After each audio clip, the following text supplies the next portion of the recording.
Здравейте, брати и сестри! По-възрастните от нас помнят филма "Ад под небето", в който играеха Кърт Ръсъл и Стив Маккуин. Адът от филмовите ленти се завърна в дома на киното в Лос-Анджелес.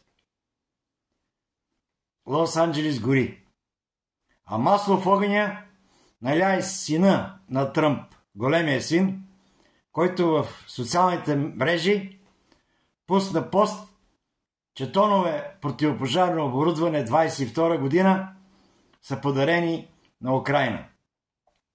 Не се знае какво влияние това дарение е оказало на противопожарните действия на местната пожарна служба, но това във всички случаи е оказало негативно въздействие върху пострадалите от пожара. А пострадалите от пожара са стотици.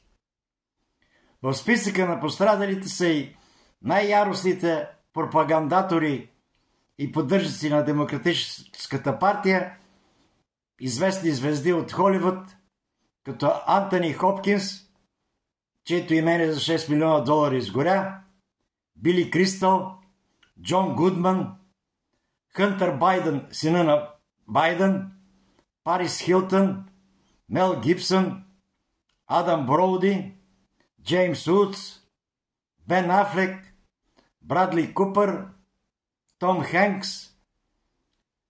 Не само кинозвезди от Холивуд са пострадали. Пострадали са и домовете на украински военни, които благодарение на даренията от Америка и от Европа закупиха имоти в Холивуд.